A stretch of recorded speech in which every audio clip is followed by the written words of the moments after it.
Bonjour à tous et à toutes, on se retrouve pour une nouvelle édition de l'Instant Mercato, votre rendez-vous de l'actualité des transferts. Comme tous les jeudis à 18 h sur But Football Club, on vous dévoile nos dernières indiscrétions sur le mercato d'été.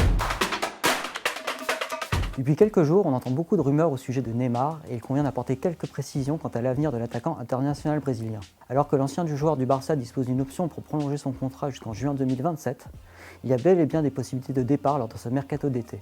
En effet, comme depuis plusieurs mois, le club de la capitale est vendeur.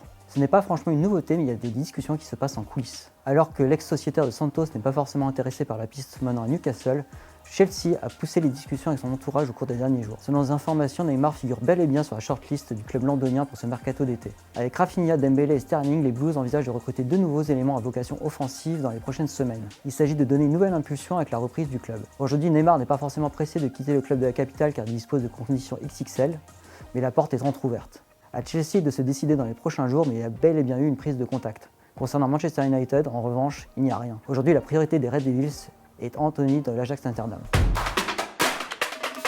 Malgré les rumeurs évoquant une relance de Chelsea, le Paris Saint-Germain reste bel et bien pole position sur le dossier de Milan Skriniar de l'Inter Milan. Selon les informations, le club de la capitale a bel et bien tenté une relance en proposant un échange concernant Draxler ou encore Kerrer, mais les Nerazzurri restent inflexibles. Pour lâcher le défenseur international slovaque, les dirigeants lombards réclament un minimum de 70 millions plus des bonus. Selon un proche du joueur, les champions de France ont décidé de monter leur offre à 65 millions bonus compris, l'ancien joueur de la Sampdoria étant susceptible de signer un bail de 4 ans avec un salaire annuel de 7,5 millions d'euros hors prime. Cela ne sera pas forcément suffisant pour convaincre les dirigeants interistes, mais il s'agit bel et bien de la dernière ligne droite, l'Inter se rabattant alors sur Bremer et Milenkovic pour se renforcer en charnière. Concernant Arnaud Kalimundo, qui est aussi évoqué du côté de la Lombardie, il y a bel et bien d'intérêt, mais il n'est pas question du moindre échange avec Milan Skriniar. Ce sont deux dossiers qui sont menés en parallèle. Après le fiasco du dossier Sven Botman, qui a finalement décidé de répondre favorablement aux avances de Newcastle, l'AC Milan poursuit ses recherches pour recruter un défenseur central de poids. Dans cette optique, les Rossoneri peuvent miser sur un vétéran à moindre coût ou sur un jeune espoir en devenir à l'étranger du genre de Estève à Montpellier ou Sceaux à Saint-Etienne, mais une autre option consiste à couper la poire en deux. En effet, selon nos informations, la formation entraînée par Stefano Pioli est en train de pousser les discussions avec l'entourage d'Abdou Diallo du Paris Saint-Germain. Placé sur la liste des transferts, le défenseur central international sénégalais plaît fortement, notamment par son profil de gaucher. Les premières discussions portent sur un prêt payant avec option d'achat obligatoire, mais les dirigeants parisiens rêvent d'un transfert entre 20 et 30 millions d'euros. Aujourd'hui, les Lombards hésitent à investir lourdement sur l'ancien joueur de Monaco de Dortmund, mais les pourparlers doivent se poursuivre dans les prochains jours. Parmi les autres noms à l'étude, on peut notamment retrouver certains éléments bien connus du championnat de France, comme l'autre parisien Kerrer et le monégasque Dissassi.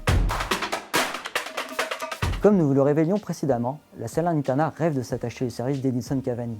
Au cours des derniers jours, la formation transalpine a même revu son offre à la hausse. Il ne s'agit pas du seul dossier du club de Franck Ribéry. À en croire une source proche du dossier, le dernier 17e de Serie A est en train de pousser aussi les discussions avec l'entourage de Milik. Officiellement, l'attaquant international polonais est intransférable. Pablo Longoria assure que le joueur va poursuivre sa carrière sur la canebière, mais la réalité est un peu plus nuancée. En cas d'offre adéquate, le club marseillais est bel et bien disposé à se séparer de l'ancien joueur de l'Ajax Amsterdam. Le problème est que celui-ci reste sur une saison décevante et que les clubs de premier plan ne se bousculent pas au portillon. La Salernitana va tenter le coup en coulisses, et l'opération s'annonce tout de même délicate. Un rendez-vous est tout de même prévu dans les prochains jours afin d'essayer de convaincre l'attaquant international polonais.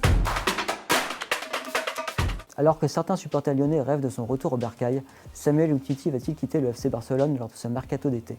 Placé sur la liste des transferts par les Blaugrana, le tricolore présente un profil intéressant, mais il subsiste quand même des doutes quant à sa condition physique. Selon les informations, un club italien est tout de même en train d'approfondir son cas. Alors qu'il a été proposé à la Fiorentina qui pourrait prochainement perdre Milenkovic, qui dispose d'un accord contractuel avec l'Inter Milan, l'ancien lyonnais ne laisse pas insensible.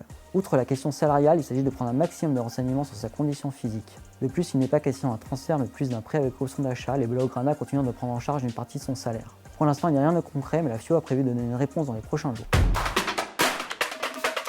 Avec le retour aux affaires de Lucien Favre, qui a pris la place de Christophe Galtier en partant sur le Paris Saint-Germain, Nice va enfin pouvoir donner une nouvelle impulsion à son mercato d'été. Bien sûr, il y a le cas de Julien Fournier qui va faire ses valises au terme de ce marché estival, mais il y a tout de même quelques pistes qui ont été activées. Avec le départ de Galtier, certaines pistes ont été abandonnées, mais parmi les dossiers à l'étude, on retrouve notamment celui de Marcus Thuram. Sous contrat jusqu'en 2023 avec le Borussia Mönchengladbach, qui souhaite officiellement le conserver, l'attaquant international français est en quête de rachat. Après une saison décevante, l'ancien joueur de Sochaux et de Guingamp n'est pas contre un départ. Alors que Justin Kluivert n'a pas été conservé et que Kasper Dolberg dispose d'un bon de sortie, le gym est intéressé par le profil du frère de Kefren, qui a lui-même été déclaré intransférable cet été. Depuis plusieurs semaines, des contacts ont été noués avec le nouvel entourage du fils du champion du monde 1998. Avec Solomon du Shakhtar ou encore Simon de Nantes, il s'agit d'une des premières priorités de Lucien Favre. Si vous voulez retrouver nos dernières vidéos et nos dernières informations sur le marché des transferts, abonnez-vous à notre chaîne YouTube Boot Football Club. N'oubliez pas de cliquer sur la cloche pour activer les notifications. Vous pouvez aussi laisser des commentaires pour échanger avec nous sur l'actualité des transferts. Nous ne manquerons pas de vous répondre.